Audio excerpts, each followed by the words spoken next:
গ্রাম মানে শান্তির ঠিকানা, যেন ভোরের শিশিরে ধোয়া ওঠায় কোপেন বই। আজকের ভিডিওতে আমরা দেখব কিভাবে গ্রামের সরল জীবনকে সুন্দর করে সাজিয়ে একটু শ্রম আর মেধা লাগিয়ে স্বপ্নকে বাস্তবে রূপ দেওয়া যায়। যে ঘরে সকালবেলা ধোয়া ওঠা ভাতের গন্ধ থাকে, সেখানেই লুকিয়ে থাকে প্রকৃত সুখের রহস্য। একটা গোছানো ঘর হলো ঠিক যেন পরিচ্ছন্ন হৃদয়ের আয়না। ঘর যত সুন্দর, মনের আলো তত উজ্জ্বল। গ্রামের কাঁচা বাসা ঘরও সাজানো যায়, দেয়ালে সহজ শোকেস, জুট বা পাটের মাদুর আর সামান্য রং। দেখলেই মনে হবে অল্পের মধ্যে অফুরন্ত সৌন্দর্য। যেমন গোলাপ কম থাকলেও তার গন্ধ পুরো বাগান ভরিয়ে দেয়, ঠিক তেমনি ছোট ঘরও সঠিকভাবে সাজালে পুরো পরিবেশটাই বদলে যায়, যেটা দেখতে খুবই সুন্দর লাগে। আমার বাড়ির আশেপাশে বিভিন্ন ছড়ানো ছিটানো জায়গায় আমি বিভিন্ন ধরনের গাছপালা রোপণ করে থাকি। যে বাড়ির পিছনে যদি একটু আমার জায়গা থাকে, সেখানে আমি লাউ, পুঁইশাক, মরিচ, বেগুন এগুলো লাগানো মানেই নিজের হাতে নিজের ঘরকে সমৃদ্ধ করা। সবজি বাগান ঠিক মায়ের হাতে থাকা হাড়ির মতো, যত্ন নিলে প্রতিদিন নতুন কিছু পাওয়া যায়। এতে খরচ কম, শক্তি বাড়ে আর পরিবেশও থাকে ঠান্ডা ও সবুজ, যা থেকে আমি আমার প্রয়োজনটা মেটাতে পারি, যার জন্য আমার অতিরিক্ত কোনো টাকাই খরচ করতে হয় না। আমি আমার প্রয়োজনীয় অতিরিক্তটা বিক্রি করে দিয়ে লাভবান হতে পারি আর্থিকভাবে। গ্রাম বাংলার প্রতিনিয়ত আমরা দেখি মুরগি পালন করা। মুরগি পালন এমন একটা কাজ যা ঠিক বীজ ছিটানোর মতো, আজ ছিটালে কাল উঠে আসবে ফসল। এর পাশাপাশি আমি দুটো ছাগল পালন করি, যেটা থেকে ওরা বিভিন্ন ধরনের ঘাস খায় এবং আমার আয়ের পথকে ওরা সুগম করে। 10টা দেশি মুরগি প্রতি মাসে ডিম দিয়ে ছোট আয়ের পথ আমাকে সুগম করে দিয়েছে। এটা ঠিক যেন ছোট নদী, কিন্তু সারা বছর পানি থাকে, আয় কম, কিন্তু এটা ধারাবাহিকভাবে বাড়তে থাকে। আমার এই গরু এবং ছাগলকে আমি ধান ভাঙার অতিরিক্ত ভুসি, ঘরের উচ্ছিষ্ট সামান্য দানাদার খাবার খাইয়ে দিই, যেগুলো হচ্ছে অনেক বেশি এক্সপেন্সিভ না, কিন্তু এর থেকে আমি যে রিটার্নটা পাই সেটা হচ্ছে অনেক বেশি প্রফিটেবল, যার থেকে আমি কিছু টাকা সেভিংস করি এবং বাকিটা আমার প্রয়োজনে মিটিয়ে থাকি। বাড়ির সামনে ফুল গাছ লাগানো মানে ঘরের দরজায় হাসি লাগিয়ে দেওয়া। একটা রঙ্গন গাছ, দুটো জবা গাছ, 3টা তুলসী গাছ দেখলে যত না বড়, তার থেকে বেশি বড় মনে হয় শান্ত রাখার ক্ষমতা মনটাকে। গাছ হলো শান্তির ছায়া আর ফুল হলো প্রকৃতির হাসি। বাড়ির চারপাশে একটু সবুজ মানে প্রতিদিন নতুন করে বেঁচে ওঠা। আমি আমার বাড়ির আঙিনায় যে কলা গাছ লাগিয়েছি, তার থেকে এই কলাগুলো এনেছি, যেইগুলো খুব সুস্বাদু ছিল, বাজারে কেনার থেকে অনেক বেশি ভালো, ফরমালিনহীন।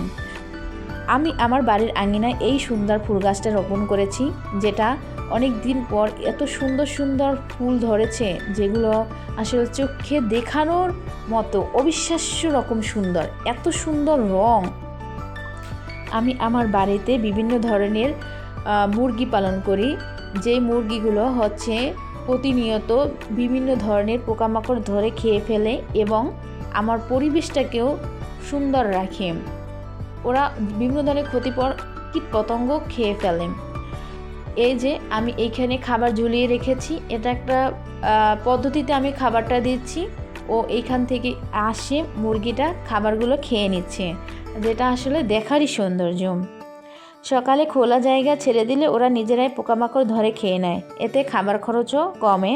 মুরগি ডিম বিক্রি করি, বাচ্চা বিক্রি করি, মাঝে মাঝে বড় মুরগিগুলো আমি হচ্ছে আমার বাচ্চাদেরকে জবে দিয়ে খাওয়াই, যেইগুলো অনেক বেশি সুস্বাদু। আমি আমার বাড়ির আঙিনায় এই যে মরিচ চারা রোপণ করেছি, এতে অনেক সুন্দর সুন্দর মরিচ হয়েছে। মরিচগুলো পেকে একবারে লাল টুকটুকে হয়ে গেছে, যেগুলো এত সৌন্দর্য বৃদ্ধি করছে আমার মরিচ গাছগুলোর, যেগুলো আসলে চোখ ফিরানোর মতো না।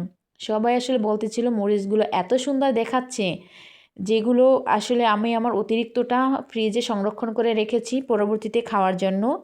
আমার বাড়ির আঙিনায় আমি 5 বছর আগে সবেদা গাছ রোপণ করেছিলাম, তার থেকে মাশাআল্লাহ এখন এত সুন্দর প্রত্যেকটা শাখায় শাখায় এত সুন্দর ফলের গাছটায় ফল ধরেছে, যেগুলো আসলে চোখ ফিরানোর মতো না, এত সুন্দর। প্রত্যেকটা ডালের ডগায় ডগায় আমি ভিডিওতে ধারণ করার চেষ্টা করেছি, আপনারা হয়তো দেখতে পাচ্ছেন যে আমার প্রত্যেকটা গাছে আমার নিরলস অক্লান্ত পরিশ্রমে আজকের এই সফলতা।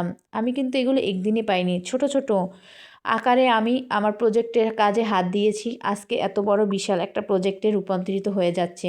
আমার কিন্তু প্রথম অবস্থায় এত বড় ছিল না, আস্তে আস্তে আমার মেধা, শ্রম, শক্তি দিয়ে এই যে আমি কলা বাগান রোপণ করেছি, যেইখানে অনেকগুলো কলা ধরেছে।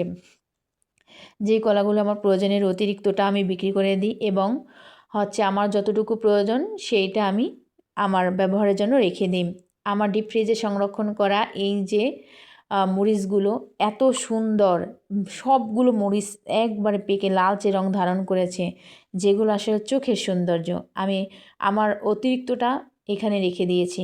আমি বিদেশি কিছু হাঁসের আর খামার করেছি, যেইটা আমার মুরগির এই খোপের উপর হাঁসটা এমনভাবে দাঁড়িয়ে কী যেন অবজারভেশন করতেছে, আমি আসলে জানি না এর মতিগতি এখন বর্তমানে কী চলতেছে। ও আসলে বিভিন্ন ধরনের উড়াল দিতে পারে, ও হাঁটতে পারে, ও মানে মানুষকে আনন্দ দেয়।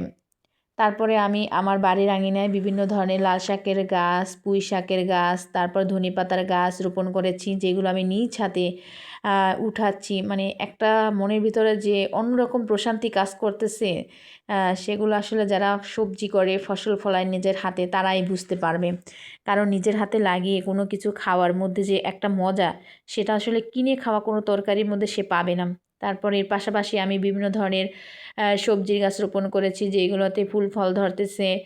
ইনশাল্লাহ কিছু দিনের মধ্যে আবার ফুলে ফলে পরিণত হবে। সিম গাছে সিম আসতে শুরু করেছে। এর পাশাপাশি আমি শুধু একটা মুরগি প্রথমে কিনেছিলাম, সেই একটা মুরগির ডিম থেকে বিভিন্ন ধরনের বাচ্চা আমি ফুটিয়েছি, যে বাচ্চাগুলো আসলে মুরগির শুধু ফিড খায় আর ধান আর কুড়ো খায়, যেগুলো ওদের প্রতিদিনকার খরচের তুলনায় আমি এর থেকে প্রফিটেবলই বেশি হই। আসলে সত্যিটা বলতে তো কোনো দ্বিধা নেই, মুরগি পালন কিন্তু গ্রামে খুব সহজ এবং খুব অল্প খরচে খুব ভালোভাবে লালন পালন করা যায় এবং প্রফিটেবল হওয়া যায়। এর পাশাপাশি আমি আমার বাড়িতে দুটো ছাগল রেখেছি, যাকে বলা হয় ব্ল্যাক বেঙ্গল ছাগল। এ ছাগলের খাবার খরচ তো খুবই কম, গাছের পাতা খেয়ে এরা অনায়াসে বাঁচতে পারে অনেক দিন। তারপরে এর সাথে কিছু অল্প হালকা দানাদার খাবার যেমন ভুসি দেওয়া যেতে পারে। তারপর আমি এই যে একটা গরু পালন করে চান কপালি গরুটা অনেক সুন্দর, আমি খড়কুটো দিচ্ছিলাম, ও খুব সুন্দর মনের আমেজে ও খুব সুন্দরভাবে চিবিয়ে চিবিয়ে খাচ্ছে। এটার আসলে আমি ব্ল্যাক ডায়মন্ড নাম দিয়েছি। এত সুন্দর গরুটা দেখতে, মাশাআল্লাহ। সকালবেলা খোলা জায়গায় ও ওর মতো করে বিভিন্ন ধরনের ঘাস খেয়ে আসে, আমি ছেড়ে দিই আমার বাড়িতে, ও ওর মতো করে আবার সন্ধ্যার সময় বাসায় ফিরে আসে। আমার আর খামারে এই যে বিদেশি জাতের এই যে চীনা হাঁস বলে, এটাকে চীনা হাঁস পালন করি। এর সাথে আমি আরেকটা গরু প্রজেক্টে নিয়েছি, যেখানে আমি এই যে রেড কালারের এই গরুটার প্রাথমিকভাবে বাজারজাতকরণ করব, দেখব আমার প্রফিট এবং লাভ এর মধ্যে কী ধরনের ডিস্টেন্স আছে। গ্রামের পরিশ্রম এমন একটা গুণ যেটা কখনো বিফলে যায় না। যেমন সূর্য লুকালে ভোর ঠিক ফিরে আসে, তেমনি আজকের পরিশ্রম কালকে সুখ হয়ে ফিরে আসে। মাটির ঘরে ঘুম, পাখির ডাকে সকাল আর প্রতিদিনের পরিশ্রম সব মিলিয়ে গ্রাম জীবন হলো সরলতার রাজপ্রাসাদ। বাড়ির পেছনে যদি আমাদের একটু পরিমাণে জায়গা থাকে, যেমন জীবন ঠিক কৃষকের মতো, যে বীজ বপন করবে সেই ফসল পাবে, আর যে মুরগি পালন করবে সে ফল পাবে, যে ফুল লাগাবে সে শান্তি পাবে। গ্রাম বাংলা আমাদের শেখায় স্বপ্ন বড় হতে হবে।